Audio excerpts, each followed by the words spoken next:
दोस्तों, आज की दास्तां उन अंधेरों की है जो हमारे ड्राइंग रूम्स में, हमारी रसोई में, हमारी सबसे प्यारी रिश्तेदारियों में छुपे होते हैं। क्या आपने कभी किसी ऐसे चेहरे को देखा है जो इतना शरीफ और इतना पायस लगे कि आप उसके लिए अपनी जान दे दें?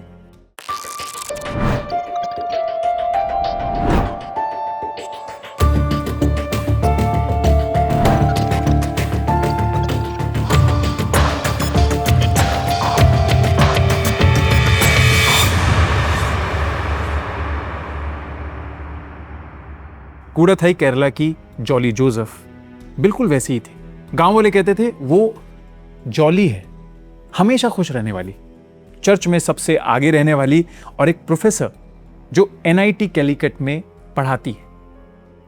लेकिन दोस्तों, उस अफेबल मुस्कुराहट के पीछे मौत की एक ऐसी दलदल थी जिसमें एक एक करके पूरा परिवार डूबता चला गया। 14 साल का लंबा इंतजार, 6 रहस्यमयी मौतें और साइनाइड से भरी हुई वो मटन करी। आज हम उस दिमाग की एनाटॉमी करेंगे जिसने मौत को एक क्लीनिंग सर्विस की तरह इस्तेमाल किया। ये सफर है कूड़ा थाई की उस गली का जहां की हवा में आज भी जहर की महक बाकी है। हम देखेंगे कि कैसे एक औरत ने 14 साल तक पूरे पुलिस डिपार्टमेंट और अपने परिवार की आंखों में धूल झोंकी। जॉली की कहानी साइनाइड से नहीं, एक बहुत बड़े झूठ से शुरू हुई थी। फॉरेंसिक साइकोलॉजी में इसे identity theft of the soul कहते हैं।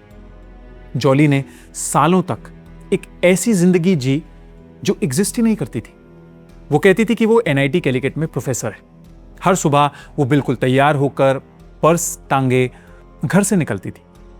वो अपनी गाड़ी ड्राइव करती हुई NIT के गेट तक जाती थी, गार्ड को सलाम भी करती थी और दोस्तों, वो गार्ड भी उसे मैडम कहकर बुलाता था। लेकिन वो कभी गेट के अंदर नहीं गई। जैसे ही गार्ड की नजर हटी, वो गाड़ी घुमाकर निकल गई। वो पूरा दिन कहां थी? इन्वेस्टिगेशन में पता चला कि वो पूरा दिन एक छोटे से ब्यूटी पार्लर में बैठी थी या प्रॉपर्टी डीलर्स और लोकल नेताओं के साथ उठती बैठती थी। उसने एक फेक आइडेंटिटी कार्ड बनवाया था, फेक विजिटिंग कार्ड्स बांटे थे और यहां तक कि NIT के लेटर हेड पर फेक लेटर्स भी लिखे थे। जब आप एक इतना बड़ा झूठ 14 साल तक जीते हैं तो आपकी सच्चाई और झूठ की लकीर मिट जाती है। जॉली के लिए उसका घर एक रुकावट था उसकी इस हाई प्रोफाइल लाइफ में। उसे आजादी चाहिए थी, उसे पैसा चाहिए था और सबसे बढ़कर उसे वो स्टेटस चाहिए था जो एक प्रोफेसर को मिलता है। जॉली का पहला निशाना थी उसकी सास अनम्मा थॉमस। अनम्मा घर की असली हेड थी। पैसा कहां खर्चा होगा, कौन कहां जाएगा, सब अनम्मा तैयार करती थी। जॉली को यह कंट्रोल पसंद नहीं था। उसे अपनी फेक लाइफ जीने के लिए पैसे की जरूरत थी और अनम्मा उसके रास्ते का सबसे बड़ा पहाड़ थी। एक दोपहर जॉली ने अनम्मा के लिए बड़े प्यार से मटन सूप बनाया। अनम्मा ने सूप पिया और कुछ ही मिनट में उन्हें जोर जोर से उल्टियां होने लगी। वो तड़पने लगी, सांस लेने के लिए जद्दोजहद करने लगी। उनका शरीर नीला पड़ने लगा था। हॉस्पिटल पहुंचने से पहले ही उनकी मौत हो गई। सबने समझा कि 57 साल की उम्र में हार्ट अटैक आना मामूली बात है। लेकिन दोस्तों, यही जॉली का पहला एक्सपेरिमेंट था। सास के मरते ही घर की चाबियां जॉली के पास आ गई। उसने पहली बार मौत का स्वाद चखा और उसे समझ आ गया था कि क्लीन एग्जिट कैसे दी जाती है। 6 साल बाद जॉली को लगा कि ससुर टॉम थॉमस प्रॉपर्टी उसके नाम करने में थोड़ी देरी कर रहे हैं। टॉम थॉमस को ढेर सारे कैप्सूल्स और दवाइयां खाने की आदत थी। जॉली ने देखा कि टॉम उन पर पूरा भरोसा करते हैं। एक शाम जॉली ने उन्हें उनकी दवाई के साथ कुछ ऐसा मिलाकर दिया जिसने उनका दम घोट दिया। टॉम थॉमस भी उसी तरह तड़प कर मरे जैसे उनकी पत्नी मरी थी। अब जॉली के पास घर था, पैसे थे और पूरी आजादी थी और किसी ने कोई सवाल नहीं पूछा क्योंकि पायस जॉली उनकी सेवा कर रही थी। लेकिन जॉली की परफेक्ट लाइफ में एक कांटा अभी भी बाकी था। उसका पति रॉय थॉमस। रॉय को धीरे धीरे जॉली के झूठ का पता चलने लगा था। उसे शक था कि जॉली NIT में नहीं पढ़ा थी। रॉय को कर्ज भी था और जॉली को लगने लगा कि रॉय उसकी इमेज खराब कर रहा है। उस रात जॉली ने रॉय के लिए उसका पसंदीदा खाना पुट्टू और कडाला कड़ी बनाया। रॉय ने खाना खाया और बाथरूम गया। कुछ ही सेकंड्स में बाथरूम के अंदर से गिरने की आवाज आई। जब दरवाजा तोड़ा गया तो रॉय बाथरूम के फ्लोर पर पड़ा था। उसके मुंह से झाग निकल रहा था। दोस्तों, यहां जॉली ने एक बहुत बड़ी गलती की। रॉय के मामा मैथ्यू मंजायदिल को जॉली पर शक होने लगा। मैथ्यू ने जिद की कि रॉय का पोस्टमार्टम होना चाहिए। जॉली ने बहुत रोका कि परिवार की इज्जत मिट्टी में मिल जाएगी, उसने रोते हुए कहा, लेकिन मैथ्यू नहीं माने। रिपोर्ट आई और पूरे केरला में हल्ला मच गया। रॉय के पेट में साइनाइड मिला था। लेकिन जॉली ने यहां भी एक कहानी गढ़ दी। उसने कहा कि रॉय ने कर्ज की वजह से सुसाइड किया है। लोग मान गए, क्योंकि दुनिया को लगता था कि जॉली जैसी पायस औरत कातिल नहीं हो सकती। पुलिस ने फाइल बंद कर दी, केस क्लोज्ड।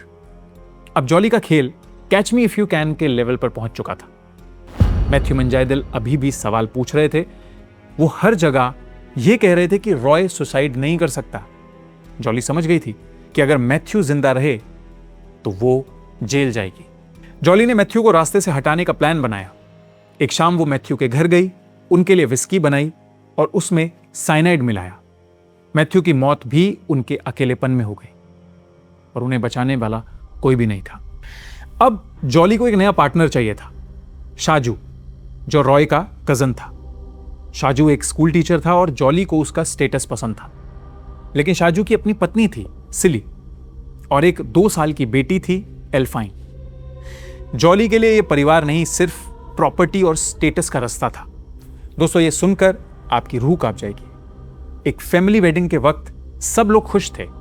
जॉली ने 2 साल की एल्फाइन को ब्रेड का एक टुकड़ा खिलाया। वो मासूम बच्ची वहां सबके सामने तड़पने लगी। जॉली ने उसे अपनी गोद में उठाया, हॉस्पिटल भागी, रोने का नाटक किया, लेकिन एल्फाइन की मौत हो गई। सबने समझा कि बच्ची के गले में खाना फंस गया होगा। जॉली ने एक 2 साल की बच्ची की सांस छीन ली, सिर्फ अपनी अगली शादी के लिए। अब सिली को हटाना एक आखिरी कदम था। एक डेंटिस्ट के क्लिनिक में सिली और जॉली एक साथ बैठे थे। जॉली ने सिली को एक ग्लास पानी दिया। सिली ने पानी पिया और वहीं जॉली की गोद में सर रखकर दम तोड़ दिया। सोचिए, सिली को लग रहा था कि वो अपनी सबसे अच्छी दोस्त की गोद में है, पर वो मौत के आगोश में थी। सिली की मौत के 1 साल बाद जॉली और शाजू ने शादी कर ली। जॉली को लगा कि 14 साल की मौत का सफर अब मंजिल तक पहुंच गया है। लेकिन दोस्तों, हर कातिल एक निशान छोड़ता है। रॉय का भाई रोजो थॉमस, जो यूएसए में रहता था, उसने हार नहीं मानी। उसने जब रॉय की पुरानी पोस्टमार्टम रिपोर्ट देखी और प्रॉपर्टी रिपोर्ट्स देखे तो उसे समझ आया कि प्रॉपर्टी के कागजात फॉर्ज किए गए हैं। उसने देखा कि जॉली ने एनआईटी का फेक लेटरहेड यूज किया। उसने केरला पुलिस के एसपी केजी साइमन को एक 200 पेज की कंप्लेंट भेजी। एसपी साइमन ने जब ये फाइल पढ़ी, उन्हें समझ आ गया कि ये कोई आम केस नहीं है। उन्होंने ऑपरेशन कूडथाई शुरू किया। पुलिस ने जॉली की 24 घंटे सर्वेलेंस शुरू की। उन्होंने देखा कि जॉली अभी भी झूठ बोल रही है। उन्होंने 200 से ज्यादा लोगों से गुप्त तरीके से बात की। उन्होंने जॉली के फोन कॉल्स ट्रेस किए और देखा कि वो एक लोकल गोल्डस्मिथ एमएस मैथ्यू से लगातार बात कर रही है। इंटेरोगेशन के वक्त जॉली ने पहले तो पुलिस को ही डरा दिया। आप जानते हैं मैं कौन हूं? मैं एनआईटी प्रोफेसर हूं। लेकिन एसपी साइमन ने एक डॉक्यूमेंट मेज पर रखा। वो एनआईटी का लेटर था जिसमें लिखा था कि जॉली वहां कभी नहीं थी। जॉली का चेहरा पहली बार सफेद पड़ा। सबसे बड़ा मोड़ तब आया जब एसपी साइमन ने कोर्ट से परमिशन लेकर 6 कब्रों को खोदने का ऑर्डर दिया। पूरे देश की मीडिया वहां पहुंच गई। साइंस ने 14 साल पुरानी मिट्टी से मौत का सच उगलवा लिया। रिमेन्स में साइनाइड के ट्रेसेस मिले। एसपी साइमन ने जॉली को इंटेरोगेशन रूम में 48 घंटे तक बिठा के रखा। जब उन्होंने उसे एमएस मैथ्यू का कन्फेशन सुनाया तो जॉली ने हंसना शुरू किया। उसने कहा, हाँ, मैंने ही उन्हें मारा। वो सब मेरे रास्ते में आ रहे थे। आप इतनी देर से क्यों आए? दोस्तों, इस कहानी में सिर्फ कत्ल नहीं हुए, भरोसे का कत्ल हुआ है। सोचिए, रॉय के बच्चों पर क्या गुजरी होगी। उन्होंने अपनी माँ को एक देवी की तरह पूजा और वही माँ उनके बाप की कातिल निकली। उन बच्चों ने अपनी माँ को पुलिस की वैन में जाते देखा, ये जानते हुए कि उनका पूरा परिवार उसी ने मिटाया है। सोचे शाजू के घर का, जहां एक माँ सिली और एक 2 साल की बेटी एल्फाइन को मिटा दिया गया, सिर्फ एक औरत की हवस और लालच के लिए। रोजर थॉमस ने अपनी पूरी जिंदगी अपना करियर दांव पर लगा दिया, सिर्फ इंसाफ के लिए। कूड़ा थाई के उस घर में आज भी सन्नाटा है, लेकिन वो सन्नाटा चीख चीख कर कहता है कि मौत की कोई सरहद नहीं होती। जॉली ने उन सब का भरोसा खा लिया। कूड़ा थाई एक गांव नहीं है, एक आईना है। हम सब इस कहानी के हिस्से हैं। हमने सवाल इसलिए नहीं पूछे क्योंकि हमने सोशल इमेज को सच से ऊपर रखा। जॉली ने हमारी इसी कमजोरी का फायदा उठाया। उसने देखा कि लोग उस पर शक नहीं करेंगे क्योंकि वो प्रोफेसर है, वो चर्च जाती है। एसीपी सिन्हा ने राजन भंडारी के केस में कहा था कि जहर सिर्फ बॉटल में नहीं होता, जहर हमारी खामोशी में होता है। अगर रॉय का पोस्टमार्टम होने पर एक्शन लिया गया होता तो 2 साल की एल्फाइन आज जिंदा होती। हम पुलिस को ब्लेम करते हैं, पर हमने खुद अपने पड़ोसी की चीख सुनना बंद कर दिया है। यह थी कहानी इंडिया की सबसे सेंसेशनल सीरियल किलर जॉली की। मैं हूं अंकुर अरमाम और अगली बार मिलेंगे एक और अंधेरे की एनाटॉमी के साथ। तब तक अपनी आंखें और अपना दिमाग खुला रखिए। ख्याल रखिए अपना और उनका, जिनकी खामोशी बहुत कुछ कह रही है।